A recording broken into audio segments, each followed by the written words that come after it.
Entonces, damos un saludito a las personas en la Iglesia del Norte, también a los que están en Suba conectados y a los que están en la iglesia virtual, para que nos estén confirmando por el chat el sonido y la imagen. Entonces vamos al inicio de la clase de hoy.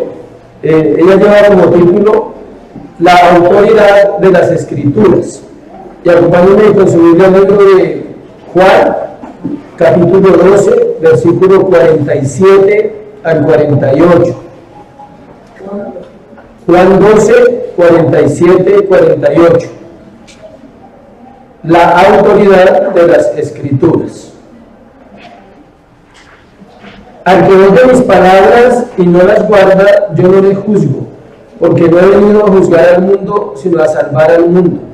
El que me rechaza y no recibe mis palabras, tiene quien le juzgue. La palabra que he hablado, ella le juzgará en el día postrero. Padre, te damos gracias por tu palabra, Señor. Gracias por esta oportunidad, Dios, que tenemos de aprender. Oramos, Señor, para que sea tu voz, sea el Espíritu Santo, sea trayendo luz al corazón de la iglesia. Señor, somos la iglesia en todo lugar donde están escuchando en esta hora, Señor.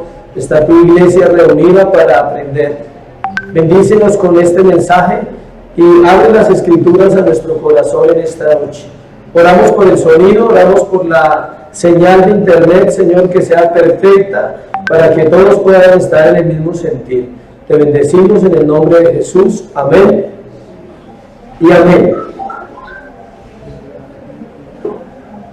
La autoridad de las Escrituras.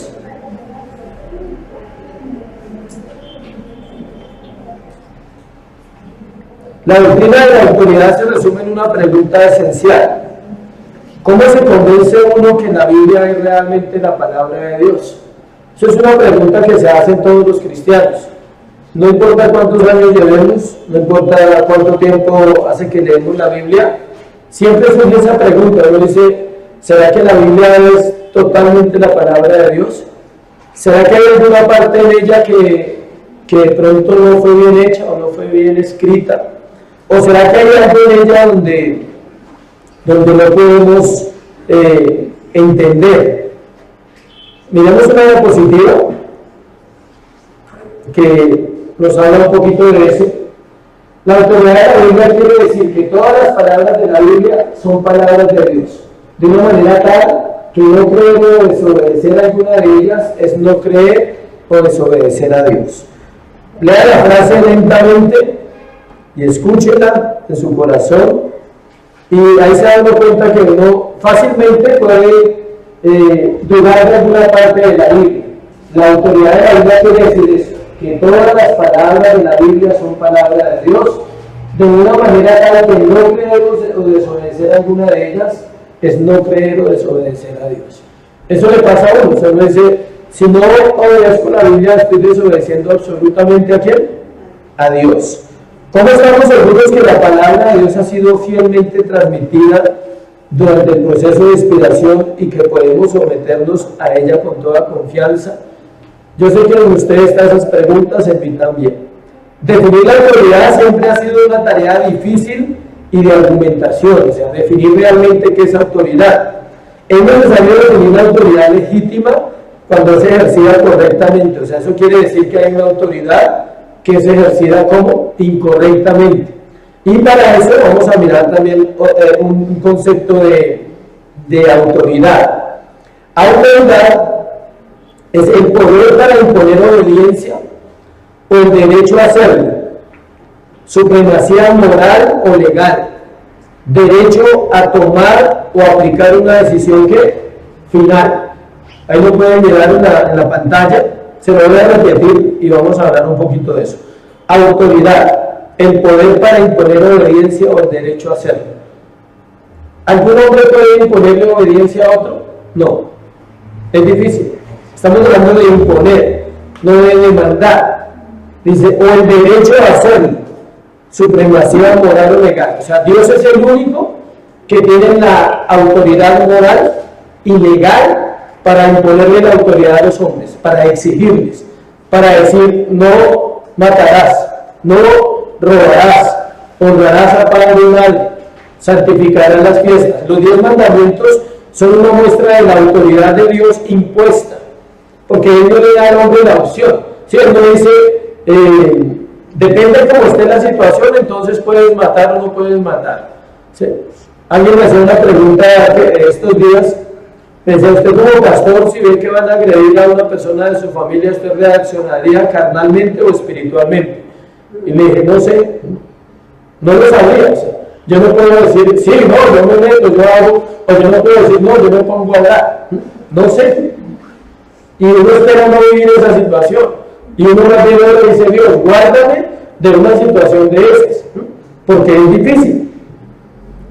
Dice, autoridad en griego significa exousia, con X, ambas con X, exousia, y aparece 102 veces y transmite una idea parecida a la que estamos viendo en la pantalla. Poder ejercido por gobernantes u otras personas en una elevada posición en virtud a su cargo. Exousia aparece 102 veces en la Biblia y significa esto: poder ejercido por gobernantes u otras personas en una elevada posición, virtud o cargo. En el mundo secular hay acercamientos a la idea de la autoridad. O sea, el mundo secular maneja varios conceptos acerca de la autoridad y se maneja de diferentes formas, digamos, en el mundo, en las naciones y en la cultura. Miremos a la pantalla. Autoridad secular. Miren los conceptos. ¿Sí tienen ahí en la pantalla los conceptos ya? Oligárquica. Autoridad ejercida por unos pocos que tienen mucho poder. ¿Cuántos han escuchado el término oligarquía? Y eso es como, parece que lo dijeran los pobres, parece que lo dijeran los subversivos. ¿Sí? Duro contra la oligarquía, duro contra los oligarcas. La oligarquía se ejerce en algunos países y también se ejerce, digamos, en algunos medios sociales, y esa autoridad ejercida por unos pocos que tienen mucho poder. Se ha asociado con dinero, ¿no? Es decir, no, los oligarcas son los que tienen plata, pero más que el dinero, también es tener poder para controlar, porque usted puede tener plata y no ser oligarca. O sea, hay gente que tiene dinero y no entra dentro del mundo de la oligarquía porque no les interesa el poder. Tienen dinero para sus empresas, para sus casas, para sus familias, pero no ejercen ningún tipo de poder. La oligarquía verdadera es la que ejerce poder sobre una nación. Por ejemplo, todos sabemos que en Colombia hay oligarquía, hay familias adineradas que gobiernan el país. No vamos a nombrarlas, pero sabemos que hay 2 o 3 familias que gobiernan todo el país y son dueños de todas las más grandes empresas de Colombia. Esa es la parte de la oligarquía. Democrática, autoridad ejercida por el pueblo. Esa es supuestamente el derecho a ¿qué? A votar. El derecho a que nosotros tenemos a elegir y ser ¿qué? Elegidos. Hereditaria, autoridad ejercida por los miembros de una familia. En algunos medios en la antigüedad se conoce como el nepotismo. ¿Qué quiere decir? Que muere el rey y el que hereda es ¿quién? El hijo. De hecho, en las culturas como España, Holanda, Inglaterra, todavía hay reyes. Y el rey no va a ser el vecino. El rey va a ser el hijo del que murió. Eso se llama una autoridad que heredada. En la iglesia no funciona ninguna de las que estamos hablando, para que vaya entendiendo. O sea, en la iglesia no hay ni oligarquía, ni hay democracia, ni hay herencias. Despótica, autoridad ejercida perversamente por al menos una persona. ¿En quién piensa cuando decimos esa frase? En un vecino por aquí cerca de Colombia. Una autoridad despótica, esa autoridad en la pantalla está, ejercida perversamente por al menos una persona. Impersonal, autoridad ejercida por una persona. ¿Qué quiere decir eso? Que la autoridad descansa sobre una persona y no es buena, porque esa persona necesita a alguien que lo vigile, alguien que lo controle para no cometer los errores más terribles, y se pasa a la anterior, a ser un déspota. Cuando la autoridad recae sobre una sola persona es peligroso. Por eso en la iglesia se forman personas en un ministerio, para que ellos también hagan parte de las cosas de la iglesia, para que ellos sepan por lo menos en qué se gasta la plata, se les está informando. Pero si uno no dice nada, entonces se va volviendo un déspota y pasa de ser a una autoridad personal a una autoridad ¿qué? Déspota. Sin embargo, en la cosmovisión bíblica, la autoridad original y última reside en Dios y solo en Dios. O sea, no hay otra autoridad en esta tierra aparte de Dios. No había, escuchen por qué la autoridad reposa solo en Dios. No había nadie para que se la delegara. O sea, Dios no tiene una autoridad delegada. Nosotros sí. Él se la delegó a la iglesia, a los pastores, a los siervos. Pero en el caso de Dios no hay nadie que le pueda delegar su autoridad. Él no la recibió de nadie. Él es la autoridad. Dios no tuvo autoridad por el voto de nadie, o sea, no es democrática.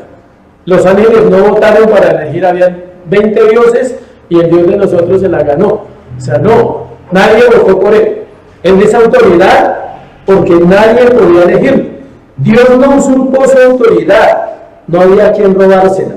O sea, él no le dio un golpe de estado a nadie para tener el lugar que tiene. Esa es una forma de obtener autoridad, en el caso de los gobiernos, ¿a través de qué? Un golpe de estado. Dios no ganó esa autoridad, o sea, tampoco compitió, es suya. La autoridad de Dios es absolutamente de Él. Pasemos a la siguiente imagen. La autoridad de Dios se hace evidente e incuestionable cuando se consideran tres hechos. Ahí están en la pantalla, lo vamos a leer y lo vamos a desarrollar uno por uno. Dios creó los cielos y la tierra y todo lo que hay en ellos. Por eso Él es la autoridad. Génesis 1:2. Dios es el propietario de la tierra, todo lo que contiene y los que moran en ella. Salmos 24:1. De Jehová es la tierra y su plenitud, dice. Y tercero, Dios destruirá todo lo que existe. Segunda de Pedro, capítulo 3, versículo 10. Ahorita lo vamos a mirar uno por uno. Cuando dice que destruirá todo lo que existe, este pasaje nos habla que los cielos serán, toda la tierra será quemada, los cielos serán quemados y todos los elementos arderán, dice la palabra, o sea que no va a quedar absolutamente ¿qué? Nada. ¿Quién puede hacer eso? El mismo que lo creó, el mismo que es el dueño, puede destruir. Cuando usted compra algo, usted es el dueño de eso. Usted decide si lo cuida, o lo daña, o lo regala, o lo bota, o hace lo que usted quiera. Entender y aceptar la autoridad de Dios es aceptar su persona y su palabra. Romanos 13:1 se lo voy a leer mientras los que están escribiendo ahí. Me gustaría también que los que están en línea vayan enviando sus comentarios, si está escuchándose bien el sonido, si la imagen está bien. Romanos 13:1. Sométase toda persona a las autoridades superiores, porque no hay autoridad sino de parte de Dios, y las que hay por Dios han sido establecidas. ¿Qué quiere decir eso? Vamos a ver un poquito del gobierno.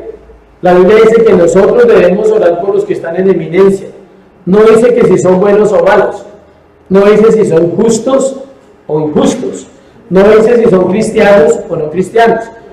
Hay algunos cristianos que tienen que evaluar eso, porque tienen problemas con el gobierno y tienen problemas con la autoridad delegada por Dios.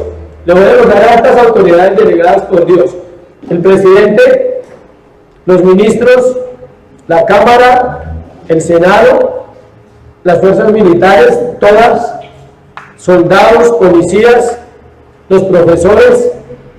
Toda persona que ejerza un cargo de autoridad es una autoridad delegada, ¿por qué? Por Dios. ¿Para qué? Para poner orden en la tierra. La autoridad es necesaria para poner ¿qué? Orden. Hay una autoridad delegada sobre los padres. ¿Para quién? Para los hijos. Hoy en día es al contrario. Los hijos dicen qué se hace en la casa, qué se come en la casa, qué se pone uno de ropa. Los hijos le dicen a los papás que se pongan de ropa. Los hijos les dicen a los papás que se vistan. Los hijos les dicen a los papás dónde vivir, dónde comprar, qué echarle a la comida, todo. O sea, los hijos tienen la autoridad delegada hacia los padres. ¿Es cierto? No. La autoridad delegada está sobre quién? Sobre los padres a los hijos. Una de las cosas donde más se ha perdido la autoridad es en la familia. ¿Por qué? Porque no conocemos la Escritura. Porque no nos sometemos a la palabra. Job 34:13. Job 34:13.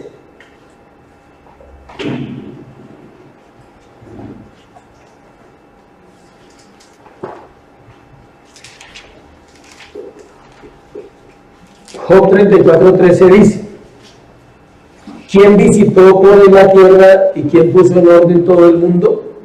Obvio que Dios. Si él pusiese sobre el hombre su corazón y recogiese así su espíritu y su aliento, toda carne perecería juntamente y el hombre volvería al polvo. ¿Se escucha? Si Dios pusiese sobre el hombre su corazón y recogiese así su espíritu y su aliento, toda carne perecería juntamente y el hombre volvería al polvo. O sea, Dios para acabar la tierra solo es que Él quiera, no más. No alcanzaríamos a respirar ninguno, no alcanzaríamos a pensar en un instante si Él dijera, recojo y nos vamos. Se acabó este teatro, se acabó todo este proceso, toda esta novela. Voy a cerrar el libro y ya. Él puede hacerlo en un instante. Obvio que no lo va a hacer porque hay promesas, pero estamos hablando es para entender que la autoridad de Dios y su palabra, que ahorita vamos a entrar a mirar claramente por qué. Primero hay que hablar del dueño de la palabra, que es ¿quién? Dios. Si usted quiere entender la autoridad de las Escrituras, tiene que entender quién dio esa autoridad a la palabra. Pues Dios, porque la pone al mismo nivel. Si la palabra es la palabra de Dios, usted tiene que entender que es Dios el que le está hablando cuando usted se acerca a ella a leerla, que es Dios el que le está aconsejando y le está diciendo esto, alto, pare, o le está diciendo también haga, vaya, inténtelo. En el Nuevo Testamento el Señor afirmó: toda potestad les da en el cielo y en la tierra. Mateo 28:18, cuando hizo la gran comisión y mandó a los apóstoles, dijo: toda potestad ha sido dada en el cielo y en la tierra. Y les dice, por tanto, ¿qué? ¿Y qué hizo ahí? Delegó. Él dijo: yo no voy a estar, pero les delego la autoridad a ustedes para que vayan y lo hagan. Pablo afirmó en Filipenses 2:10 lo siguiente. Filipenses 2:10: para que en el nombre de Jesús se doble toda rodilla de los que están en los cielos y en la tierra y debajo de la tierra, y toda lengua confiese que Jesucristo es el Señor, para la gloria de Dios Padre. El libro de Judas, capítulo 2, Judas, versículo 25. Si alguien se pregunta que por qué no damos el versículo, entonces busque el libro y lo va a entender. Bueno, Judas, versículo 25. Yo sé que alguien dice: oiga, el capítulo, pastor, vaya al libro y entiende por qué le digo eso. Judas, versículo 25. Al único y sabio Dios, nuestro Salvador, sea la gloria y majestad, imperio y potencia, ahora y por todos los siglos. Amén. A lo largo de la historia se han presentado varias fuentes para establecer la autoridad de las Escrituras. Ya hablamos un poquito de Dios, que es la máxima autoridad. Versículos, me quedo corto, o sea, es como para no demostrarlos ahí, porque hay una cantidad de versos donde usted dice: Dios es Dios. Dios es juez, Dios es rey, Dios es soberano, Dios es poderoso, Dios es eterno, Dios es sabio, pero la materia no es Dios. ¿Sí? Cuando lleguemos ahí, entonces vamos a trabajar esas partes una por una.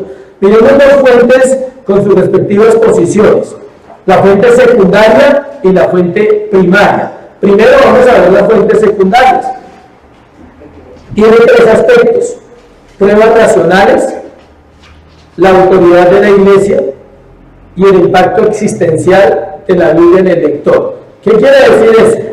Que estas pruebas secundarias podemos decir que son las del hombre. Esto es lo que piensa el hombre, la humanidad, acerca de las Escrituras. Eso es lo que el hombre puede decir, y ha dicho esto. Pruebas racionales, miremos eso primero. Las pruebas racionales son las pruebas que se entienden fácilmente y que se pueden comprobar a través de la historia. La sola historia ha encontrado pruebas a través de la arqueología, excavando las ciudades de la antigüedad. Por ejemplo, encontraron que las murallas de Jericó sí existieron. Hay evidencias de que sí existieron. Han comprobado que el rey David fue una persona real, que no es una historia, que no es un mito. Hoy estuve leyendo en el capítulo de Marcos, capítulo 8, versículo 10, se nombra una ciudad que se llama Dalmanuta. Y allá, en el año 1900 y pico, ahorita hace poquito, al final del siglo pasado, estuvieron excavando y descubrieron que esa ciudad sí existió. Entonces, la parte de la prueba racional es aquello que el hombre puede comprobar. Escuche esto. Hay 200 culturas en la tierra que aprueban que hubo un diluvio, sin leer la Biblia. O sea, ellos dicen que sí hubo un diluvio. ¿Cómo lo saben? Se lo han contado de generación en generación. ¿Cuántos saben que aquí hubo un terremoto en Armenia? ¿No saben? Pues sepa. Y eso hace, ¿quién sabe los guerreros, los que somos más grandes? 1985. 85 en noviembre de 1985. Si nosotros morimos y viene otra generación de 50 años, de pronto mis hijos o sus hijos van a decir, oye, ese pueblo en 1985 pasó algo allá. No me acuerdo bien, pero algo pasó allá, porque la información va así. Entonces, hay pruebas racionales de que la Biblia es la autoridad en la tierra, que todo lo que ella dice ha existido. Usted va a las naciones, no tenemos ese acceso, pero si usted un día pudiera ir, por ejemplo, a Roma y busca los libros de la historia, usted va a encontrar allá todo lo que pasó. Y allá están las historias de los reyes que vivieron, de los profetas que vivieron, no como una Biblia, sino como registros escritos de lo que pasó y de lo que sucedió en las culturas pasadas. Siempre ha estado allá. Entonces, esas se llaman las pruebas que racionales, que se pueden comprobar.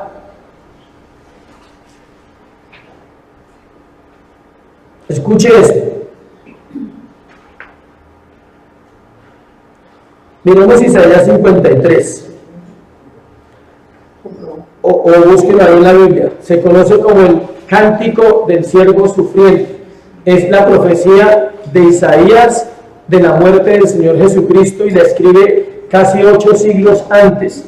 Pero en la historia han comprobado que quedó escrito en unos libros que un hombre habló que iba a aparecer un Salvador, que le iban a llamar el Mesías, y en el siglo I apareció. Eso es racional, sí lo han podido comprobar. Pero el hecho de que una persona compruebe eso no quiere decir que entienda la autoridad de las Escrituras, simplemente es historia. Otros textos, perdón, la Biblia es autoridad porque reveló acontecimientos que iban a suceder y que solo Dios podía saber cómo iban a suceder. Por eso es autoridad. La crucifixión es uno de ellos. ¿Qué le da autoridad a este libro?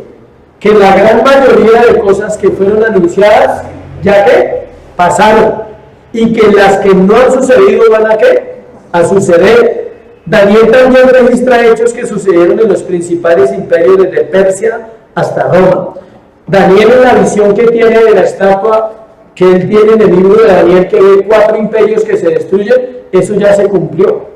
Eso no es para Apocalipsis, que era el imperio de Grecia, el imperio de Persia, Grecia, Babilonia, Asiria y Roma.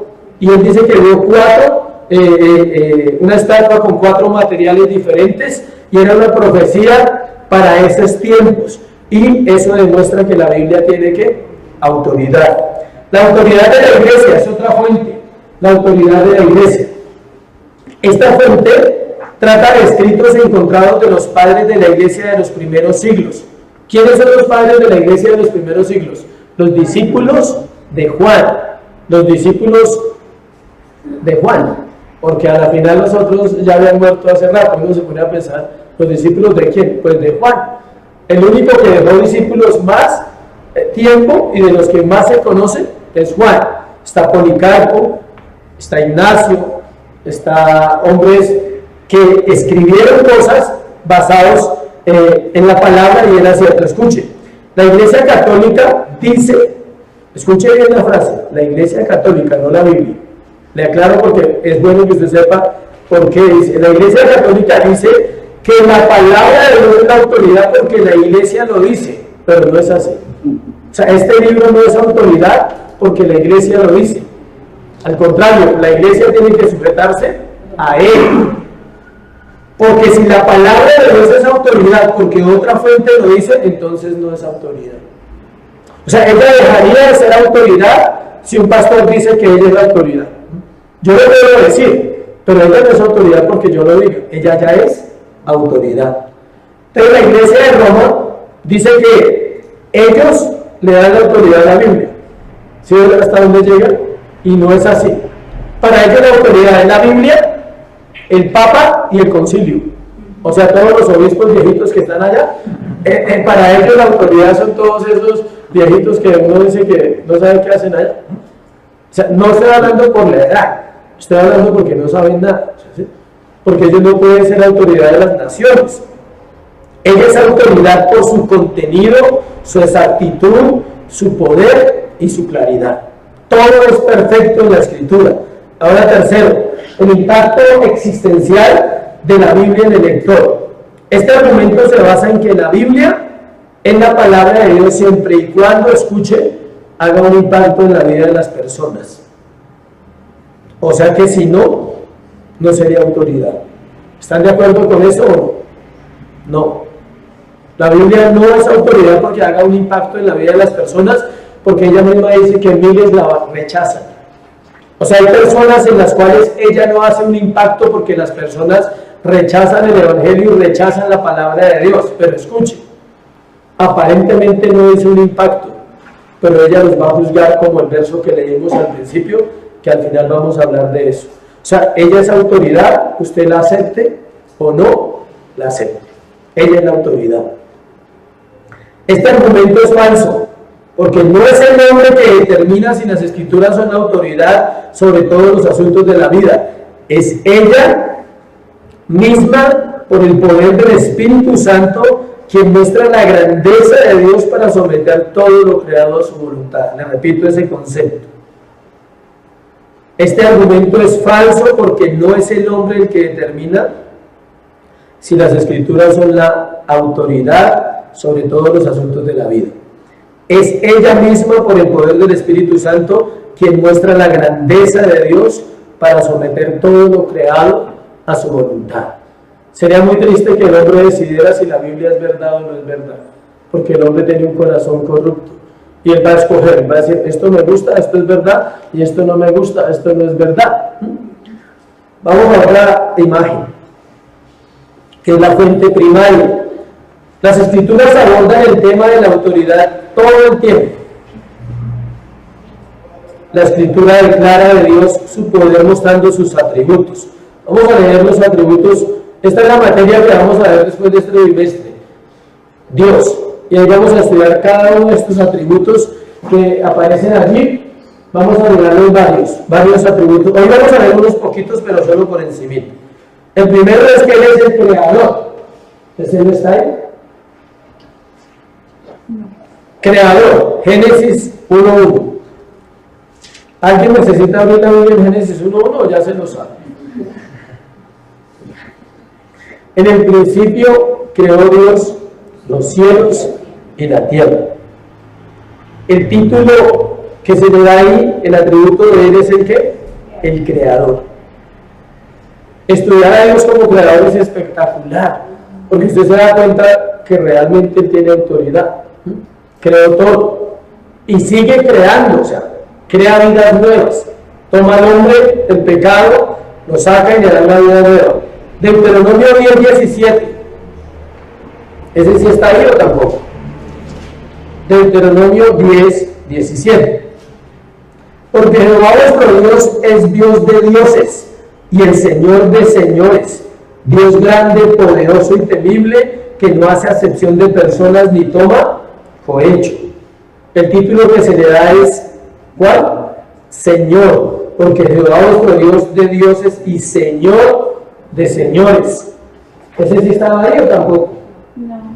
Bueno, entonces vamos a mirarlo. Dice, ¿cuántos han escuchado ese texto que más de uno se lo sabe de memoria? Que Él es Rey de reyes y Señor de señores, pero ni siquiera sabe qué es lo que está repitiendo, ¿sí? ¿Por qué se escribió ese texto del Apocalipsis?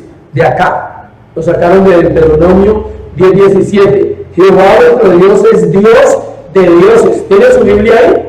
Mire la segunda D. ¿En qué está? Minúsculas. Escuche bien. Si hay dioses chiquitos, con D minúscula. Son todo aquello que el hombre ha vuelto ¿qué? Dios. Por eso dice, yo soy Dios. Sobre esos dioses de los hombres, yo soy Dios. Y luego dice, Señor, con S mayúscula, ¿de qué? De señores. ¿Cuáles señores? Los de la tierra. El señor Maduro, el señor Trump, el señor, todos los que sean señores que tienen autoridad delegada, el poder delegado por Dios, Él es el Señor. Por eso Daniel dice, sobre uno alto gobierna otro más alto. O sea, y dice que Él vigila a todos los hombres que Él ha puesto en autoridad. ¿Para qué? Para juzgar. Ellos darán cuenta más que usted y que yo. Todo hombre que le haya sido delegado una autoridad en una nación, Él le va a dar cuenta a Dios, usted qué hizo con esa nación. La pervirtió más, pierde. Es muy difícil. Todo el mundo quiere ser presidente, pero no sabe el juicio que le espera a ellos, porque es un juicio diferente, por su responsabilidad. Génesis 17:1. Génesis 17:1. Era Abraham de edad de 99 años cuando le apareció Jehová y le dijo, yo soy el Dios Todopoderoso, anda delante de mí, dice que perfecto. Anda delante de mí, dice perfecto. ¿Qué dice ahí? El Dios que Todopoderoso. Ese es otro atributo de Dios, todo poder. Otro de los muchos atributos de Dios. Ahora sí llegamos a la diapositiva. Eterno, inmortal y único. Primera de Timoteo 1:17. Primera de Timoteo 1:17. Por tanto, el Rey de los siglos, inmortal, invisible, al único y sabio Dios, sea honor y gloria por los siglos de los siglos. Amén. Cuando estudiemos estos temas, va a pasar algo muy bueno. Vamos a conocer más a Dios. Porque cada uno es una clase. La eternidad de Dios es una clase. La omnisciencia de Dios es una clase. La omnipotencia de Dios es una clase. Entonces se va a abrir totalmente todo lo que está ahí. Omnisciente, Salmo 139, del 1 al 6. Esto es como para un adelantico, para que cuando usted escuche los términos en la otra clase diga, ah, ya habían hablado de eso alguna vez. De aquí a allá puede que se le haya olvidado. Bueno, Salmo 139, del 1 al 6. Dice, oh Jehová, tú me has examinado y conocido. Tú has conocido mi sentarme y mi levantarme. Has entendido desde lejos mis pensamientos. Has escudriñado mi andar y mi reposo, y todos mis caminos te son conocidos. ¿Qué es conocido por Dios? Todos tus caminos. Él sabe usted a dónde va a ir mañana. Él sabe usted si mañana cuánto va a pecar y cuánto se va a santificar. Él ya sabe. Y dice, pues aún no está la palabra en mi lengua, he aquí, oh Jehová, tú la sabes toda. Él sabe si va a maldecir o va a bendecir mañana. Si se va a escachar o no se va a escachar en una grosería. Ese es el poder y la autoridad que hay en Dios a través de su palabra y nos lo hace saber. Detrás y delante me rodeaste y sobre mí pusiste tu mano. Y mire lo que dice. Tal conocimiento es demasiado maravilloso para mí, alto es, no lo puedo comprender. Nadie comprenderá totalmente a Dios, pero nos deja ver cositas. Omnipotente, Salmo 135, devuélvase unas hojitas, versículo 5. Ahí está pegadito al otro salmo. Dice, porque yo sé que Jehová es grande y el Señor nuestro mayor que todos los dioses. Note que la Biblia sí nombra a los dioses, y ellos tienen una autoridad delegada también, porque son seres de autoridad también, hablando por ejemplo de los demonios. Ellos tienen autoridad, pero nunca se iguala a la autoridad de Dios y de su palabra. Jeremías 32, versículo 7, hablando también de la omnipotencia de Dios. 32, 7. He aquí que... no, ese sí quedó mal. Jeremías, se lo debo porque no es ese. Jeremías 32, pero no era 7. Es 17.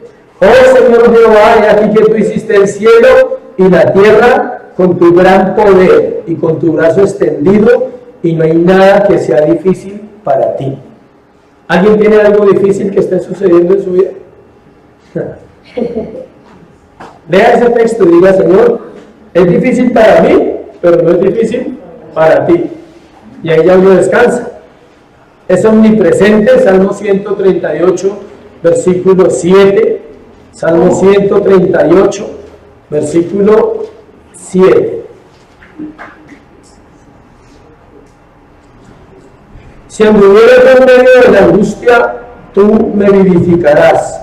Contra la ira de mis enemigos extenderás tu mano y me salvará tu diestra. Es omnipresente, estará ahí. Vuelvo y le repito, si anduviere yo en medio de la angustia, tú me vivificarás. Contra la ira de mis enemigos extenderás tu mano y me salvará tu diestra. Aquí no son enemigos físicos, son enemigos ¿qué? Espirituales. Usted no lo puede ver, pero Dios está presente, y así como usted no ve los enemigos espirituales, Él sí los ve para poder contrarrestar y para poder ¿qué? Pelear. Es justo, Salmo 92, 15. Eso no son todos los atributos, le aclaro, eso es una pequeñita adelanto, una dosis chiquitica. Salmo 92, 15. Para anunciar que Jehová mi fortaleza es recto y que en Él no hay injusticia. Escuche esto, hago un alto ahí antes de seguir. Todos estos versículos producen algo en el corazón del creyente. ¿Qué creen que producen?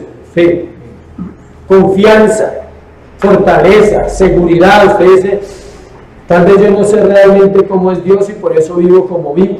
Pero cuando uno se dedica a esto, se encuentra que hay mucho, la Biblia habla mucho de Él mismo, de Dios.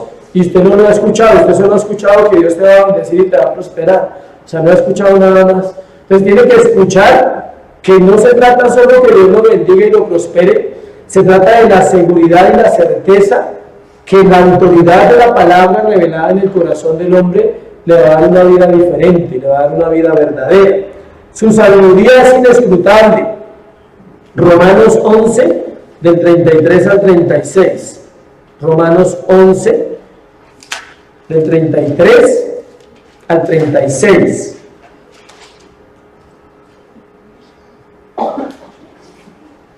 Oh profundidad de las riquezas de la sabiduría y de la ciencia de Dios. Arranca con signos de admiración. Dice, oh profundidad. Dice, cuán insondables son sus juicios e inescrutables sus caminos. Porque ¿quién entendió la mente del Señor? ¿O quién fue su consejero? ¿Alguien aquí le ha dado consejería al Señor? Nadie. O sea, uno no se atreve a decir, pero hay gente que se atreve a aconsejarle, oye, ¿por qué no haces esto, Señor? ¿Sí? Él no va a hacer nada, escuche, Dios no va a hacer nada que no esté acá. Entonces cuando usted ore, evalúe. Si sus oraciones son como está acá, usted está orando tratando de darle consejos a Dios. Dice, ¿quién lo aconsejó? ¿O quién le dio a él primero para que le fuese recompensado? A veces uno dice, no, es que estoy orando mucho últimamente. Sí, estoy orando mucho. Creo que el Señor ya está satisfecho con esa oración. Señor, como que te estoy dando mucho tiempo. ¿Sí? Dice, ¿quién le dio a él primero? Nadie. Que usted dio una ofrenda de 5.000 millones de pesos. ¿Quién se la dio a usted? Dios. O sea, usted no la dio primero, Él se la dio primero a usted para que usted la diera. Que tiene la familia más bonita. Usted no le da una familia bonita a Dios. Dios le dio primero una familia a usted para que usted la pueda ¿qué? Ofrecer. Que usted tiene sabiduría para entender ciertas cosas. Usted no le puede ofrecer su sabiduría a Dios. Él se la dio para que usted pueda ofrecerle palabras sabias cuando ore. Y me las sé con todas. ¿Listo? Porque de Él y por Él y para Él son todas las cosas. A Él sea la gloria por los siglos. Amén. ¿Se ha notado algo en los versículos que he leído? Que todos cierran casi con lo mismo. O sea, ¿por qué? ¿Por qué? Porque lo que queremos mostrar con esta clase es la supremacía de Dios en la autoridad y que está en la palabra. Y que si usted conoce la palabra, escuche, conoce la autoridad de Dios. Y si conoce la autoridad de Dios, conoce la autoridad de la palabra. Están unidos. Su soberanía. Génesis 1:1 ya lo leímos. En el principio creó Dios los cielos y la tierra. No se lo voy a dejar de tarea para que se lo aprenda porque es muy fácil. Bueno, no piense que la tarea va a ser esa. Sí, solo Génesis 1:1. Salmo 89:11. Ese sí lo vamos a leer. Creo que no lo hemos leído hoy. Salmo 89:11. ¿Algunos todavía están buscando Judas? Salmo 89:11. Sí, porque trae una hoja. Yo sé que alguno puede estar buscando Judas todavía porque no trae capítulo. 89:11. Tuyos son los cielos, tuya también la tierra, el mundo y su plenitud. Tú lo fundaste, el norte y el sur tú los creaste. ¿Sí ve? Tuyo es todo. Salmo 90:11. Dice: enséñanos de tal modo a contar nuestros días que traigamos al corazón que sabiduría. ¿Qué tiene que ver eso con la soberanía de Dios? Él es soberano con la vida de los hombres. Y esto debería ser, yo lo tengo aquí subrayado, miren, verdecito. Miren, ahí está subrayado. ¿Por qué? Porque estos versículos cuando subrayo hacen parte de mi vida diaria. Tengo que decirle al Señor siempre: el Señor, enséñame a contar mis días, para que traiga ¿qué? Sabiduría de tu parte a mi vida, para yo poder vivir en esta tierra. Esta autoridad se transmite al hombre por medio de la palabra de Dios y no hay otra forma. O sea, toda esa autoridad que encontramos en la Biblia de Dios, que es omnipresente, que es omnisciente, que es poderoso, que es eterno, que es sabio, el hombre la puede conocer a través de ¿qué? De las Escrituras. Y se transmite la autoridad de Dios a una persona porque él empieza a entender el carácter de Dios Santo para santificarse. Hoy hablaba con alguien sobre la santidad y le decía: la santidad tiene varias etapas. Una es la santidad posicional. Se lo voy a explicar con las manos. Aquí está Dios en su eternidad pasada y Él ahí nos creó. O sea, usted no nació el día que nació aquí, pero hace 30 o 40 años algunos, pero usted fue creado allá, en la eternidad con Dios. Aquí está el fin de los tiempos, en mi mano derecha. Y Él nos ve aquí, santos y como producto terminado. Como Él es Dios, Él no tiene ni pasado, ni presente, ni futuro. El que es, el que era y el que ha de venir. Entonces, Él nos ve aquí, adorándole eternamente. Él ya vio el final como Juan, Él ya vio toda la película. Entonces, esa se llama la santidad posicional y es el ahora y el todavía no. Listo, entonces, luego veo mi juega acá. De acá, voy a poner mi celular aquí en la mitad, ahí. De aquí del mano izquierda hasta el celular se llama vida. Esa es la vida. Entonces, de esta mano hasta el celular hay una etapa que se llama regeneración o santificación. En esa estamos todos. Y todo ese proceso se va conociendo a través de las Escrituras, que se llama la revelación progresiva, que no la hemos visto. Vimos la especial y la general. En otro tema vamos a ver la revelación progresiva. ¿Qué es progresiva? Que Dios le va dando al cristiano lo que necesita. Si necesita el totazo, se lo va dando. ¿Sí? Porque es progresiva. O sea, dice, ¿quiere progresar? Tenga. ¿Sí? ¿Necesita quebrantamiento? Se lo tengo. ¿Necesita gracia? Le revela la gracia. ¿Necesita perdón? Le revela el perdón. Mira, hay gente que no conoce el perdón. No conoce el perdón de Dios. Y puede haber llorado, chillado, bloqueado, pero no conoce el perdón de Dios. Porque el perdón de Dios produce algo en el corazón de un creyente que se llama paz. Es como si Dios te firmara un paz y salvo así. No me debes nada, te amo. Atentamente, Dios. Pero tiene que ser revelado. Usted lo puede leer por todos lados. Dios es misericordioso, Dios me perdona, Dios esto. Pero cuando se revela, es cuando aquí avanzo al otro nivel progresivo. Entonces, más adelante, dice, ahora tienes que perdonar. ¿Ya entiendes que te perdoné? Sí, Señor, ya entiendo. Dice, ahora te voy a revelar que ahora te toca ¿qué? Perdonar. Esa es otra área delicada. Hay gente que lo ha visto, de hecho no ha visto ni la manera de perdonar. No lo entiende, que tiene que perdonar, no es opción. Para poder encontrar la plenitud de Cristo en el corazón tenemos que perdonar. Y escuche esto. Cada revelación progresiva le va dando al cristiano autoridad en el área que Dios se ha revelado a su corazón. Entonces tienes la autoridad para decirle a alguien que realmente necesita orar para ser perdonado. O tienes autoridad para decirle a alguien, mire, lo que tú necesitas es perdonar. Pero porque usted ya ejerce ese perdón constantemente, ¿sí? Ya es algo claro en su mente y en su corazón por la palabra. Volvamos aquí a donde íbamos. Estamos en las fuentes primarias. Se me movió esto. Íbamos en santificación posicional, santificación por la regeneración, y llegamos, faltó uno, la cruz. En la cruz fuimos santos aquí cuando nos creó, somos santos en la cruz y somos santos acá. ¿Sí me explico bien? 3 etapas de santificación: pasado, presente, futuro. Pasado en Cristo, la eternidad, un presente en la cruz, porque la cruz es presente. Escuche, no fue hace 2000 años, físicamente sucedió hace 2000 años, pero la cruz sigue siendo para un verdadero cristiano activa todos los días, y vamos a llegar a la santidad donde Él ya nos ve. Entonces vamos a avanzar aquí en el otro, el testimonio del Espíritu Santo en cuanto a la autoridad de la palabra. Dada la naturaleza de Dios y de su palabra, solo Él está capacitado para establecer y confirmar la divina autoridad de las Escrituras. O sea, el Espíritu Santo da testimonio que este libro es la autoridad máxima en la tierra. Eso es lo que hace el testimonio interno, escuche, interno, del Espíritu Santo, o el ministerio del Espíritu Santo, darle al creyente la fiabilidad de lo que está leyendo y escuchando diariamente. Le repito, el Espíritu Santo le da testimonio interno ¿a quién? Al creyente. Él le da tranquilidad, dice, lo que estás leyendo es verdad, lo que estás escuchando es cierto. Uno duda, pero el Espíritu Santo lo convence, y por momentos usted dice, pero ¿por qué tengo que hacer esto?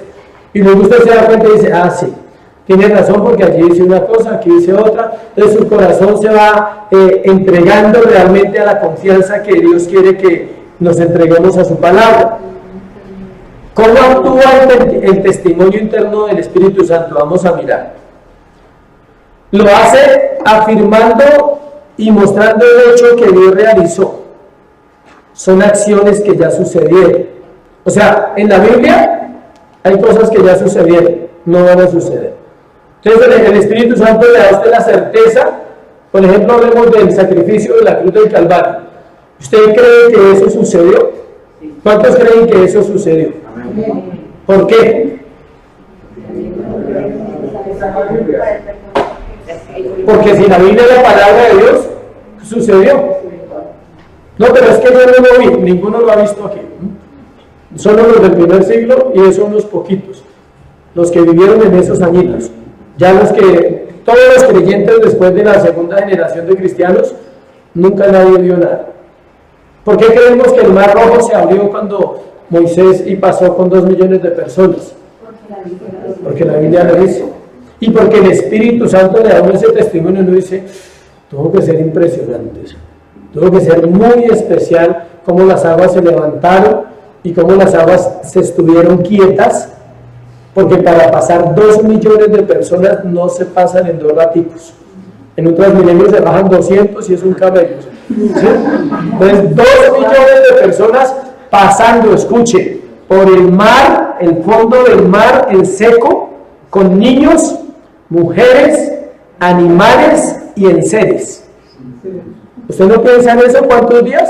No fue un ratico. Los estudiosos dicen que eso tuvo que ser varios días para que ellos pasaran. Otra cosa, ¿el mar es pequeño o es grande? Entonces no pasaron de aquí a la esquina, no, era pasar el mar, un pedazo grande del mar, kilómetros caminando, ¿sí? No habían carros, no había nada, a pie y en chancletas. Entonces, ¿y uno cómo entiende eso? ¿Uno cómo empieza uno a asimilar todas esas cosas? Por el Espíritu Santo. Pero escuche esto, el testimonio más poderoso que da el Espíritu Santo a una persona es la transformación de su propia vida. Cuando usted no volvió a la cantina, ¿por qué no volvió? Es la pregunta. Cuando usted no volvió a la olla, ¿por qué no volvió? Cuando usted no volvió al chisme, ¿por qué no volvió? Cuando no volvió a la amargura, ¿Por qué no volvió? ¿Por usted mismo? No, porque el Espíritu Santo dentro está haciendo un trabajo y lo va llevando a unas convicciones, y la autoridad de la palabra se hace tan clara que usted dice, yo tengo que aprender a temerle al Señor. Estamos estudiando el Apocalipsis en el discipulado, y lo único que ha producido en el caso mío, estudiarlo, es temor, no más, a Dios, respeto, poder guardar mi corazón, poder examinarme diariamente y decir, son detalles los que nos dañan la comunión, son las pequeñas zorras que dañan ¿qué? El viñedo.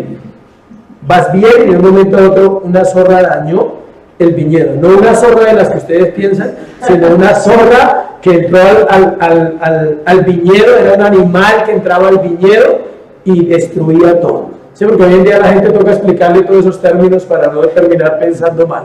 Siguiente imagen. El solo hecho que 40 hombres durante 1500 años escribieran y todo concordara, ya es evidencia de la inspiración y la autoridad de las Escrituras. 1500 años pasaron desde el día que Moisés se sentó a escribir hasta el día que Juan terminó de escribir. Moisés escribió Génesis y Juan escribió ¿qué? Apocalipsis. Y pasaron 1500 años y usted lee Apocalipsis y lee Génesis y tienen cosas en común. Génesis empieza con el árbol de la vida y Apocalipsis termina con el árbol de la vida. Si no lea el capítulo 22 de Apocalipsis, habla del árbol de la vida. Qué casualidad, ¿no? Aunque no hay casualidades, es planeado, es estructurado, es la mente de Dios en las Escrituras diciendo, yo quiero que Moisés hable aquí del árbol de la vida, y cuando yo cierro este libro quiero que Juan hable aquí del árbol de la vida. No tiene que ver con la cruz porque es una mala interpretación, aclaro. Entonces alguna vez escuchó eso lo vamos a aprender más adelante, que no tiene que ver con la cruz, el árbol de la vida, porque la gente interpreta que porque es un pedazo de palo entonces tenía que ver con la cruz. No tiene nada que ver con la cruz. De la cruz hay mucha revelación en otras partes. Entonces, durante 1500 años, 40 hombres, todos coinciden. Usted, cualquier libro de la Biblia lo lleva a otros libros de la Biblia. Eso se llama autoridad en un libro. Aún así, el hombre siempre se rebela contra la autoridad de las Escrituras debido a su naturaleza caída. Romanos capítulo 8, versículo 7. Este es un versículo muy importante. Por cuanto los designios de la carne son enemistad contra Dios, escuche, porque no se sujetan a la ley de Dios, ni tampoco pueden. O sea, usted y yo no podemos someternos a Dios, a no ser que la autoridad de la palabra haya sido revelada a mi corazón y yo me sujete a la Biblia como me sujeto a Dios. Hay gente que dice, yo amo a Cristo y tengo a Cristo en mi corazón, y no lee la Biblia, no le creo. No puedo creerle a nadie eso, porque Dios no acepta a cristianos así. Dice, no, pero si la ley es para todos, como dice, la vara de medir es para todos. Entonces, en su casa, ame a Dios a través de ¿qué? De la lectura de la palabra. Por eso, cuando el Espíritu Santo regenera a un pecador perdido, le imparte vida en un sentido espiritual. Juan capítulo 3, versículo 3, nos lo explica bien. Juan capítulo 3, versículo 3. ¿Usted sabía que hay personas que pueden nacer con una enseñanza como esta? O sea, puede revelarse en la palabra en un tema como los que estamos compartiendo de la autoridad de las Escrituras, porque hay gente que no sabía que la Biblia es la máxima autoridad de todas las cosas en la tierra. Por eso, cuando el Espíritu Santo lo regenera, le imparte vida espiritual. Juan 3:3. Respondió Jesús y le dijo, de cierto te digo que el que no naciere de nuevo no puede ver el reino de Dios. Y dice, Nicodemo le dijo, ¿cómo puede un hombre nacer siendo viejo? ¿Puede acaso entrar por segunda vez en el vientre de su madre y nacer? Y escuche la respuesta de Jesús, versículo 5. De cierto te digo, que el que no nace del agua y de ¿qué? Del Espíritu. Es el Espíritu Santo el que imparte vida en el creyente a través de la palabra. El agua aquí representa la palabra y entra la palabra a su corazón como una semilla y ella empieza a trabajar dentro y a germinar. Y cuando una persona termina yendo a una iglesia o termina siendo invitado por otra persona, no fue usted el que lo conquistó. Dios ya lo ha trabajado antes que nosotros. Él ya le ha puesto convicciones. Esa persona tal vez hace años escuchó un día, o en su casa está leyendo la Biblia a escondidas para que nadie sepa, o está escuchando un mensaje en una emisora, está leyendo un libro, o tiene compañeros cristianos, y Dios ha venido trabajando en esa persona a través de ¿qué? De la palabra. Y cuando uno lo invita, uno dice, uy, me lo gané, usted no se ganó nada. Es la autoridad de la palabra la que se hace evidente en esa vida. Dios dice que uno siembra, otros ciegan, otros recogen, pero Dios es el que da ¿qué? El crecimiento. Esta vida impartida, escuche, trae consigo la capacidad de discernir que las Escrituras son la palabra de Dios y la autoridad en lo que ellas dicen. Romanos 16, 25. Cuando usted no usa mucho la Biblia, se le pegan las hojas. Oye, pilas, porque uno descubre eso en la iglesia. Romanos 16, 25. Cuando la Biblia es usada constantemente, eso, las hojas son así suavecitas para allá y para acá, ¿sí? Pero cuando uno descubre a una persona que se le pegan 3, 4 hojas, dice, no ha leído esa parte de la Biblia. O sea, ella tiene que estar sueltica, todas las páginas suelticas para usted moverla de aquí para allá y le encuentra rápido y conocerlo. Porque uno sabe que hay alguien que está batallando y dice, uy, se me pegaron todas estas hojas. No lee la Biblia casi. Romanos 16, 25. Al que puede confirmaros según mi evangelio y la predicación de Jesucristo, escuche, según la revelación del misterio que se ha mantenido oculto desde tiempos eternos. ¿A cuál misterio se refiere? Al evangelio. El evangelio estuvo escondido muchos años y fue revelado ¿a quién? A los apóstoles por medio de Jesucristo. ¿Dónde estaba el evangelio escondido? En el Antiguo Testamento. Y una de las razones por las que Cristo viene a la tierra es a revelarle a los apóstoles, a sus discípulos, para levantar la iglesia y revelarles el evangelio que estaba oculto durante muchos años y que ellos no podían comprender porque lo volvieron una ley. Ellos torcieron la ley, los fariseos torcieron el Antiguo Testamento. No quiere decir que el Antiguo Testamento no funcione y no quiere decir que el Antiguo Testamento no es autoridad. Él es la autoridad, igual que el Nuevo Testamento. Es el Espíritu Santo que ilumina el corazón y disipa la oscuridad para poder ver claramente la verdad. O sea, si usted entiende una verdad es porque Él está ahí, en su mente y en su corazón. Siempre pongo este ejemplo que de pronto suena repetido, y es cuando un hombre roba, por ejemplo. Él sabe, ¿por qué él sabe que robó? Porque tiene conciencia interna de que eso es malo. Él no va a devolver lo robado, pero él sabe que robó. Y tal vez vuelva a robar y sabe que está haciendo lo malo. Pero entonces, ¿cuándo puede dejar de robar? Cuando reciba luz por medio de la palabra y por el poder del Espíritu Santo. Entonces, ese día no solo lo ve como malo, revelación especial, en general, sino lo ve como pecado, revelación especial. Los de Suba que están ahí me hacían esa pregunta. ¿Cuándo era la revelación especial y cuándo era la revelación general? La revelación es especial es cuando este libro se abre el corazón. Y ya el ladrón entonces robó, sabe que es malo, pero sigo haciéndolo. Maltrata a los hijos, se siente culpable, amargado, triste, pero lo va a volver a hacer. Entonces cuando viene luz de la palabra y cuando la revelación es especial, un día descubre que pecó y no lo vuelve a hacer. Y sus hijos descansan. Amén. Aplicación de la autoridad de las Escrituras. Vamos a la final, a la parte final. Aplicación de la autoridad de las Escrituras. Esa es la parte que más me gusta del estudio y de la clase. La palabra como elemento de juicio y la palabra como elemento de salvación. Vamos a mirar esas dos cosas. Todo esto para llegar ahí. O sea, si de todo lo que hemos compartido, yo no puedo hablar de ustedes de la autoridad de la palabra si no nos ubicamos. ¿Quién es el dueño? Dios. ¿Cuáles son los conceptos seculares? ¿Cuáles son los conceptos de la Biblia? ¿Quién es el que dirige y ejecuta y direcciona la palabra, que es el Espíritu Santo? ¿Sí? Le estoy haciendo un resumen del tema para llegar acá. a la aplicación de la autoridad de las Escrituras en nosotros. Terminamos hablando cómo la Biblia nos muestra el fin de esa autoridad. O sea, ¿para qué es esa autoridad? Porque uno dice, bueno, la Biblia es autoridad, ya lo sé, pero ¿para qué? Es establecer orden en los corazones y se cumplirá por encima de la voluntad del hombre.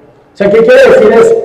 Que ella no está sujeta a mí, ni a usted. Todas las naciones, escuche, todas están bajo el juicio de la palabra de Dios. El cuentico que las naciones y que Dios va a levantar naciones, eso no existe, eso es un invento que se hizo el hombre. Todas las naciones están bajo juicio porque en todas las naciones se peca todos los días contra Dios y contra su palabra. Para que una nación no entre en este concepto, tendría que no estar en la tierra. Y solo va a haber una nación, y es la que Dios va a construir cuando Él levante a su pueblo. Él sí va a ser una nación que santa. Pero el famoso cuento que se inventan los predicadores modernos, que Dios va a convertir las naciones, Dios no va a convertir ninguna nación. Dios va a sacar gente de toda lengua, de toda tribu, de toda nación, de todo linaje para construir un pueblo santo. Pero en ningún lado de la Biblia dice que las naciones todas se van a convertir. Que todas las naciones le adorarán, porque van a haber representantes de todas las naciones en la eternidad. ¿Sí entiende por qué todas las naciones le adorarán? Porque van a haber de todos los países en la tierra que van a ser salvos. Eso es diferente. Pero la gente está esperando que un país se convierta todo, que el presidente sea cristiano, que ya no hable, que el presidente haga el culto, que los impuestos sean todo. La gente tiene una falacia de un cristianismo falso. Y está esperando que las autoridades todas sean cristianos, los policías, los militares, todos sean cristianos, ¿sí? Y que ya no usen fusiles y que ya no haya nada de eso, ¿sí? Y que ya no roben ni los gobiernos. Eso es una mentira, nunca va a llegar. Entonces el cuentico de las naciones es: todas las naciones le adorarán, sí, porque Dios se saca de todas las naciones. Ahí no dice, claríticamente lo explica, que de toda lengua, todo linaje, toda nación, todo pueblo, toda tribu le rendirán ¿qué? Adoración. El rechazo a la autoridad es muestra de rebelión, anarquía y orgullo humano, y muestra claramente la naturaleza caída del hombre. Todavía no hemos entrado en los dos punticos. La autoridad de la Escritura nunca ha perdido su poder y su valor, nunca ha fallado, nunca fallará, sigue actuando y gobernando todo lo que existe y existirá. ¿Listo? Ahora sí miremos el puntico de ahí. La palabra como elemento de juicio. Juan 12, 44 al 49. Terminamos donde empezamos. Juan capítulo 12, versículo 44. Jesús clamó y dijo: el que cree en mí, no cree en mí, sino en el que me envió. Y el que me ve, ve al que me envió. Yo, la luz, he venido al mundo para que todo aquel que cree en mí no permanezca en tinieblas. Escuche, al que oye mis palabras y no las guarda, yo no le juzgo, porque no he venido a juzgar al mundo, sino a salvar al mundo. El que me rechaza y no recibe mis palabras tiene quien le juzgue. La palabra que he hablado, ella le juzgará en el día postrero, porque yo no he hablado por mi propia cuenta. El Padre que me envió, Él me dio mandamiento de lo que he de decir y de lo que he de hablar. La palabra como elemento de juicio. Aquí vemos la autoridad de las palabras que Dios ha hablado en el versículo 48 sobre todo. Es claro lo que dice, que es la palabra la que juzgará. La palabra que oímos constantemente será la que testifique de nuestra vida delante de Dios. O sea, cuando usted y yo estemos ante Jesús en un juicio, si es de recompensa, será la misma palabra la que nos va a evaluar. Va a decir: amado de Dios, bienaventurado, porque lloraste y vino consolación. Las bienaventuranzas Bienaventurado eres porque te diste hambre y sed de justicia. Bienaventurado porque eras un pacificador. Bienaventurado porque aprendiste a perdonar y amar a tus semejantes. La palabra es la que va a juzgar a ambos, al creyente y al perdido. Porque la Biblia dice, por tus palabras serás, ¿qué? Justificado. ¿Serás qué? ¿No se la sabe? Y por tus palabras serás condenado. Por tus palabras serás justificado, por tus palabras serás condenado. Entonces, cuando usted llegue el momento de enfrentarse a Dios, no vivo, sino tal vez cuando ya partimos, es cuando la autoridad de la palabra se hará y ella será la que determine cómo va a ser un juicio. ¿Sí? Siempre pongo este ejemplo. Un hombre muere y entonces él llega al juicio y él dice, ¿está en el libro de la vida? No, no está. Ahí ves ese pánico allá. Ya no está, pues está perdido. Entonces él va a decir, Señor, escuche, por sus palabras serás justificado y por tus palabras serás, ¿qué? Condenado. Porque lo va a condenar la misma palabra de Dios, porque él va a tratar de apelar a la palabra. Él va a decir, Dios, la Biblia dice que tú eres bueno. Y dice, sí, es cierto. Y Dios empieza a hacerle una evaluación y le dice, ¿por qué crees que es injusto? Es un ejemplo, no va a suceder. Es un ejemplo. Porque Dios no va allá a nadie le va a dar consejería ni le va a dar consejos. ¿Sí? Aproveche la consejería acá. ¿Listo? Entonces, allá simplemente dice, es un ejemplo. ¿Dónde vivías? En tal sitio. Listo. ¿Qué hacías? No, yo era un empresario. Bien. ¿Y qué más hacías? Yo le daba mucho empleo a la gente. Y en diciembre regalaba mercados. ¿Y qué más? Yo tuve una familia bonita, tuve buenos hijos, fueron juiciosos, los mandé a las buenas universidades, pues nunca nos faltó nada, vivimos bien. El Señor bueno. Entonces, ¿tú fuiste buen jefe? Sí. Bueno, entonces recibiste buenos empleados, ahí está la paga. ¿Fuiste buen papá? Sí. Entonces recibiste buenos hijos, ahí está la paga, ¿sí? ¿Fuiste buen esposo? Claro. ¿Tuviste una buena esposa? Sí, la mejor. Bueno, ahí estamos a pases. Y así le va equiparando todo para decirle que su recompensa ya la recibió aquí. Pero le dice, pero aquí usted no tiene recompensa de nada, porque usted nunca hizo nada para mí. Siempre lo hizo ¿para quién? Para usted. Esa es la autoridad de la palabra. Ella sacará a la luz el corazón de nosotros y nos hará ver sin excusa. Que haremos sin excusa cuando diga, no, ahora qué le digo. ¿Qué otra cosa le puedo decir? ¿Fuiste bueno en la tierra? Sí. ¿Recibiste bondades en la tierra? Sí. Estamos a paz y salvo. Pero aquí dice que tú nunca te acercaste a mí. De eso no me hablaste, ¿cierto? Tú no me hablaste de eso, me hablaste de todo lo que hiciste en la tierra, pero nunca hablaste, Señor. ¿Te acuerdas cuando yo oraba y teníamos comunión? ¿Te acuerdas cuando yo obedecía, Señor, y tú me hablabas y yo hacía las cosas que tú me decías? ¿Te acuerdas cuando te acuerdas cuando aquello? Nada de eso logró. Porque es el poder de la palabra el que va a juzgar el corazón de los hombres. Aquí se pone la palabra al mismo nivel de Dios, porque ella juzga, porque es la palabra del juez. Mire lo que dice Juan capítulo 5, para que entendamos ese pedacito que le leí. Juan capítulo 5. Versículo 26, capítulo 5, versículo 26. Porque como el Padre tiene vida en sí mismo, así también ha dado al Hijo el tener vida en sí mismo. Y también le dio autoridad de hacer juicio por cuanto es el Hijo del Hombre. ¿Sí ven? ¿A quién se le denegó el juicio? A Cristo. ¿Y Cristo lo denega a quién? A la palabra. Todos son principios de autoridad. El Padre es la autoridad. Le denega toda la autoridad al Hijo y le dice, usted encárguese de todo. O sea, usted encárguese de los juicios, encárguese del rapto, encárguese de traer la iglesia, encárguese de las bodas del Cordero, o sea, haga todo usted. ¿Listo? Y el Señor dice, yo le delego el juicio a la Biblia.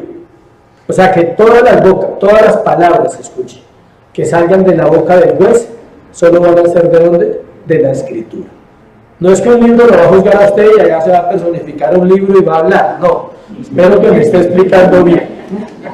Sí, porque no falta que esté pensando, ¿y una Biblia va a hablar? O sea, ¿y es negra o es café o es morada? O sea, no, es que cada palabra que salga de la boca de Cristo va a estar consignada aquí, como está escrito.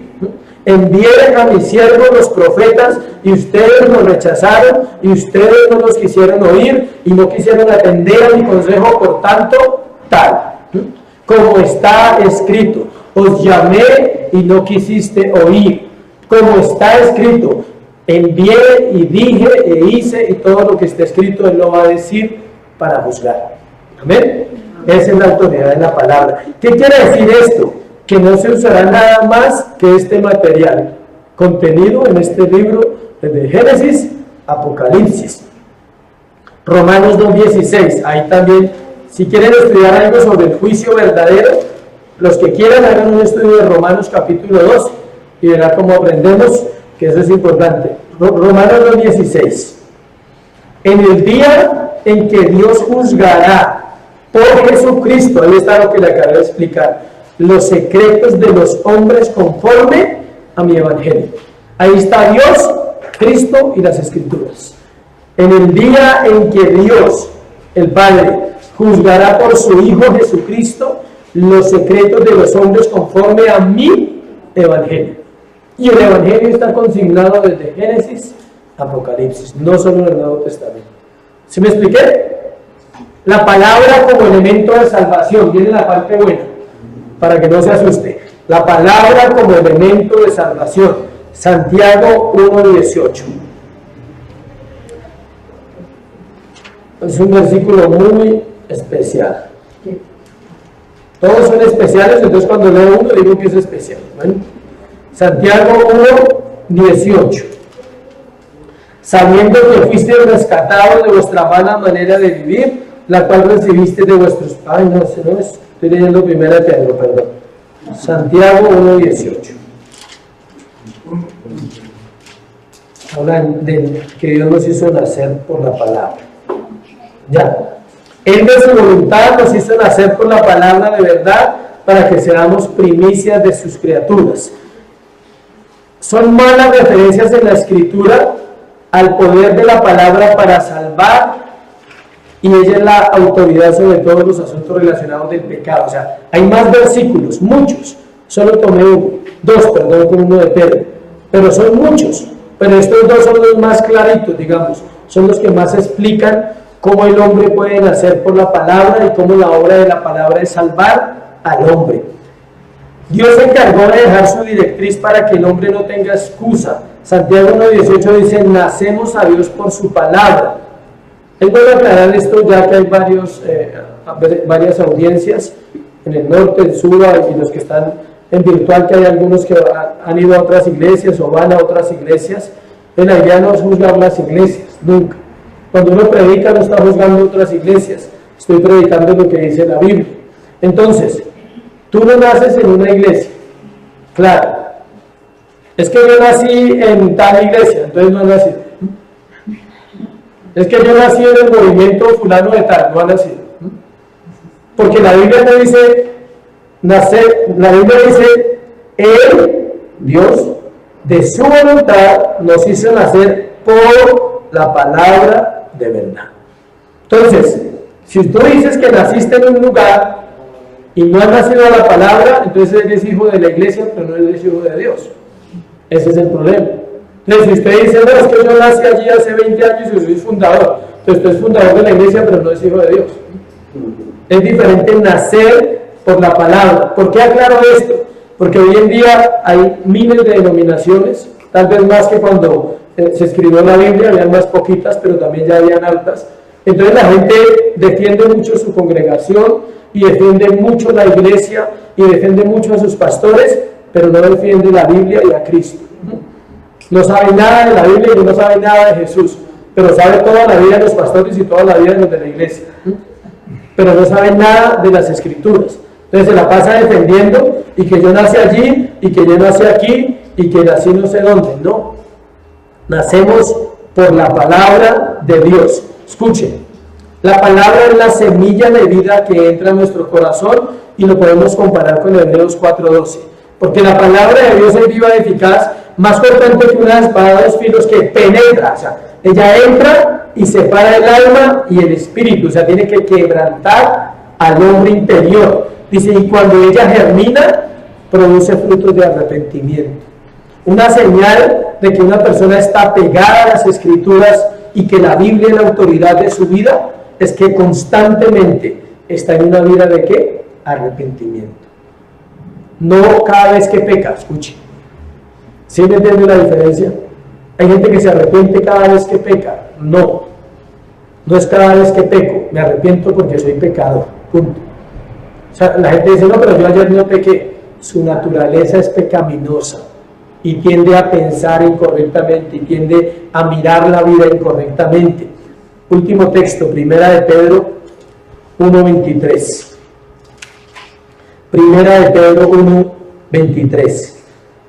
Siendo renacidos, aquí lo explica más claritico, no de simiente corruptible, sino de incorruptible, por la palabra de Dios que vive y permanece para siempre. Siendo renacidos, el apóstol Pedro nos aclara más el asunto del nacimiento del cristiano a través de la palabra. Escuche, usando la palabra renacer. O sea que ya nacimos un día de una mujer, pero tenemos que nacer, volver a nacer a la palabra, dando a entender que nacemos corruptos, porque él dice ahí, siendo renacidos no de simiente corruptible. ¿A cuál simiente corruptible se refiere? A la simiente de Adán. Toda la humanidad somos hijos de ¿quién? De Adán. Entonces tenemos una simiente corrupta. O sea, el cuentico de que es que los niños y los bebés, todos nacemos ¿qué? Corruptos. Porque nuestro padre y nuestra madre pusieron una semilla corrupta. Entonces nacemos y el apóstol aclara, dice que siendo renacidos no de esa simiente corruptible, sino de incorruptible, por la palabra de Dios. Cuando nacemos la semilla incorruptible nos lleva hasta el fin, o sea, nos lleva a perfeccionarnos en nuestro caminar en la tierra.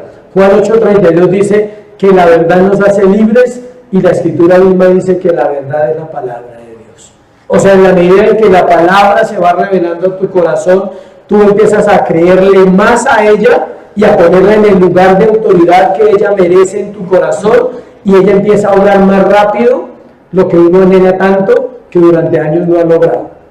Es increíble cómo en un año Dios puede darte lo que tanto has soñado. No pienses en carro, casa y beca, listo. Lo que tanto has soñado en cuanto a carácter, en cuanto a santidad, en cuanto a pureza, en cuanto a consagración a Dios, en cuanto al tiempo de oración, al tiempo de la palabra. Llega un momento en que entras y ya no sales. Ya quieres estar ahí, ya anhelas estar ahí, pero todo sucede porque le has dado el lugar a la Escritura, porque has comprendido que ella es la palabra y que ella es verdad. Salmo 119:60 para orar. Salmo 119:60.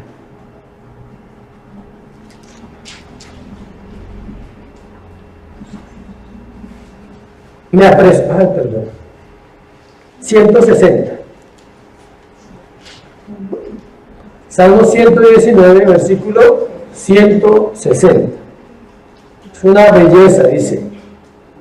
La suma de tu palabra es verdad y eterno es todo juicio de tu justicia. Se lo explico, miren. ¿Saben sumar? La suma desde esta pastica hasta esta pastica es verdad. La suma de acá hasta acá es verdad. Y todo juicio que ella emite es ¿qué? Justo. Amén. Cierra tus ojos y hagamos una oración antes de las preguntas. Padre, gracias por este tema, Señor. Sabemos que traes luz al corazón del creyente, que traes preguntas también, pero sobre todo que hoy te podemos dar el lugar a ti y a tu palabra como el que eres, como realmente el Dios que todo lo sabe y todo lo conoce, como el Dios que no se puede engañar, que no se puede manipular ni coaccionar, sino el único Dios verdadero, el de la Biblia, el Dios que estuvo con Abraham, con Isaac y con Jacob, el Dios que estuvo con el rey David, Señor, y que estuvo con los apóstoles. Dios, ese es nuestro Dios, el Dios de las Escrituras, el que tiene la autoridad con su palabra para enseñarnos, para corregirnos y para instruirnos. Dios, a ti te damos toda la gloria esta noche, en el nombre de Jesús. Amén y amén. ¿Preguntas? Si hay preguntas por el chat, ahí por favor, muchachos, me ayudan con eso. Si hay mensajes. ¿Sí? No, aquí hay preguntas, Patricia.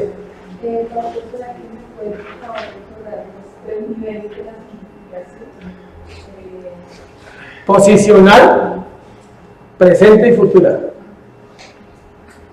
Posicional, o sea, cuando nos creó es la misma futura. O sea, él aquí nos ve igual que allá. O sea, es Dios, o sea, no se lo puedo explicar, pero es así. Él aquí nos ve santos y aquí nos ve igual. O sea, para él parece que no contara este pedacito, para nosotros sí. O sea, cuando Dios nos creó, nos hizo santos. Cuando nos glorifica, somos santos. Entonces, lo que a menos Dios le importa es este pedacito. Él dice, tú llegas aquí porque llegas. ¿Cómo? No sé, pero llegas. O sea, ¿sí? Entonces, en este proceso, pues nos revienta para llegar hasta allá. O aprendemos la lección y no nos revienta tanto y somos plenos. ¿Amén? Oscar Leighton hace una pregunta, dice que tú mencionabas que la cruz es una figura activa y presente, y la pregunta es, ¿por qué los cristianos no se echan la bendición? Buena pregunta. ¿Por qué los cristianos no se echan la bendición? Porque ya somos bendecidos. Y usted no puede echarse, o sea, ¿sí? Usted no puede echarse algo que ya tiene. Y la palabra bendición, para los de Suba, es decir bien. Entonces la Biblia dice que en Cristo somos bendecidos, y en Efesios capítulo 1 dice que Él ya nos bendijo con toda bendición espiritual en los lugares celestiales. Entonces Él no dice que si hace esto va a ser bendecido. O sea, si usted hace eso, no cambia nada de su vida, porque es una señal que se inventó la Iglesia Católica. Tiene que hacer esto, dice, dame sabiduría en esta, para llenar esta sin mover esta ni esta. Esa es la única que yo me sé. ¿Listo? No más. Esa es la bendición. Te repito, dame sabiduría en esta, para llenar esta sin mover esta ni esta. Esa es la única frase de bendición que yo me sé. Entonces, con todo respeto, no existe la bendición que uno se pueda echar, porque nosotros no tenemos la capacidad de bendecirnos a nosotros mismos. De hecho, Dios ya nos bendijo. ¿Amén? Isabela hace la pregunta de que si en la ciudad santa todos volveremos a tener una misma lengua. Sí, todos tendremos el mismo lenguaje. Todos tenemos. La pregunta que hace Isabela, que si en la ciudad santa todos vamos a tener una misma lengua. Cada uno va a tener su lengua personal, pero un mismo lenguaje. Sí, claro. O sea, vamos a tener el mismo lenguaje, claro, porque dice que todos le adoraremos, todos lo exaltaremos por la eternidad. Entonces sí va a ser un solo idioma. Es buena la pregunta. ¿Alguien más? Rocío dice que es la sabiduría inescrutable. La sabiduría inescrutable quiere decir que no se puede llegar a conocer toda la sabiduría de Dios. Inescrutable es que puedes escarbar y siempre vas a encontrar más. O sea, es inagotable la sabiduría de Dios. Es otro término para decir inescrutable, es inconocible, inagotable, es un misterio total. ¿Acá? ¿Más? Sí, Estefanía Vargas dice, ¿en la eternidad nos reconocemos unos a otros? Sí. Sí, nos vamos a reconocer todos. Están preguntando por preguntas de tiempos finales. Pero pues, bueno, vale, o sea, porque claro que nos vamos a reconocer. Sí, porque si vamos a reconocer al Señor, pues vamos a reconocer a los demás, pero no habrá, dice, no habrá lloro, no habrá tristeza, no habrá lamento, no habrá dolor. ¿Por qué aclaro eso? Que si alguien se pierde de la familia, tú no vas a estar pensando, ¿y dónde estará? ¿Y qué pasó? No. Vamos a reconocernos todos como una familia, hijos del mismo Dios y hermanos porque somos hijos del mismo Dios. ¿Listo? Aquí termino.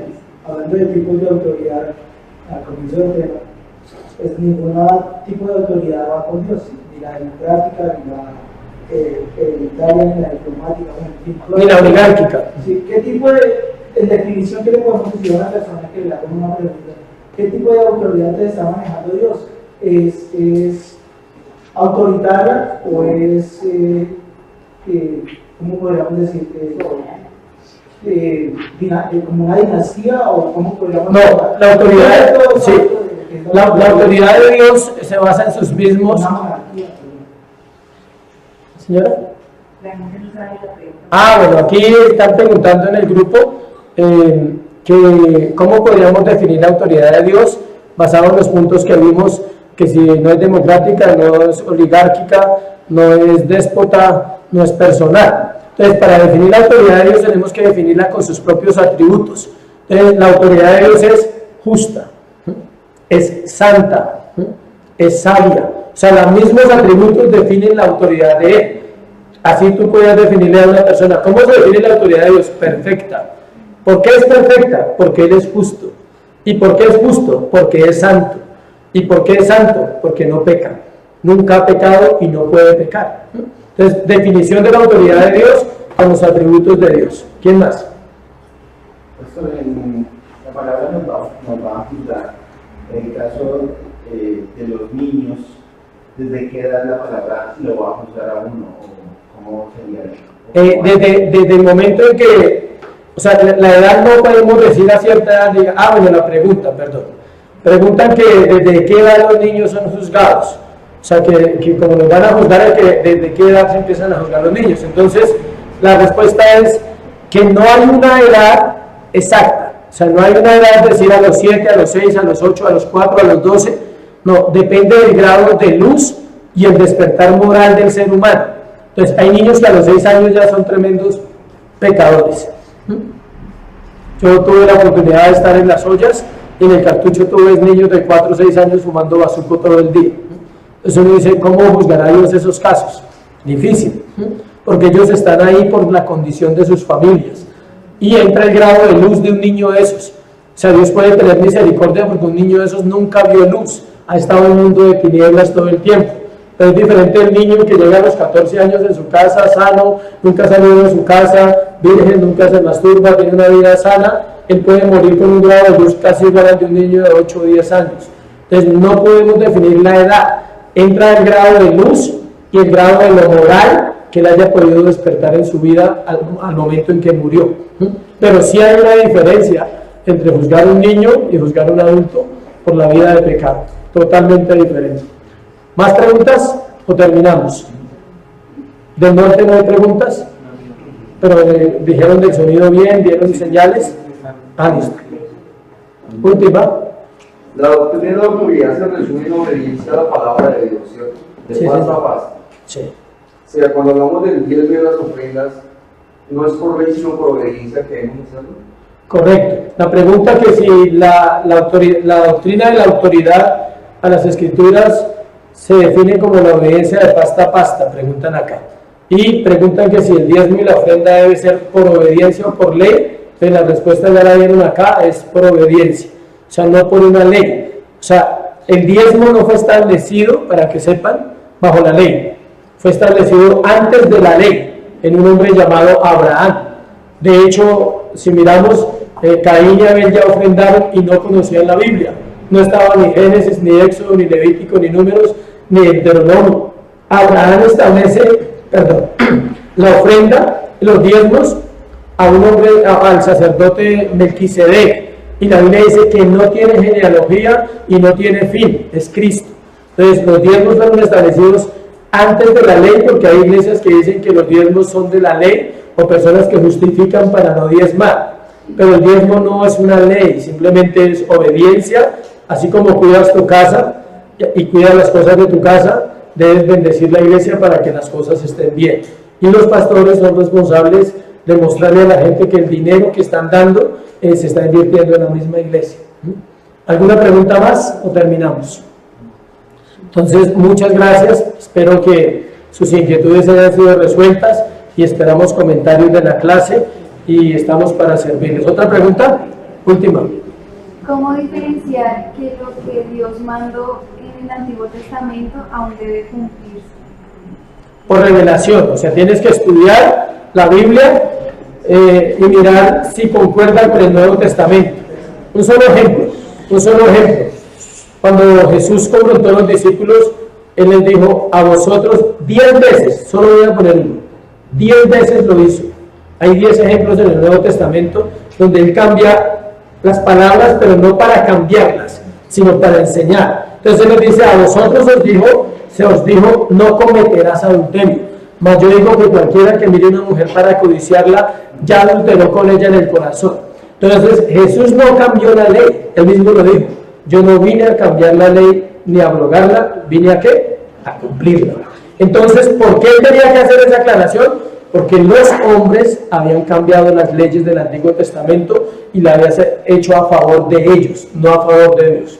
Amén. Dios les bendiga, Dios les guarde.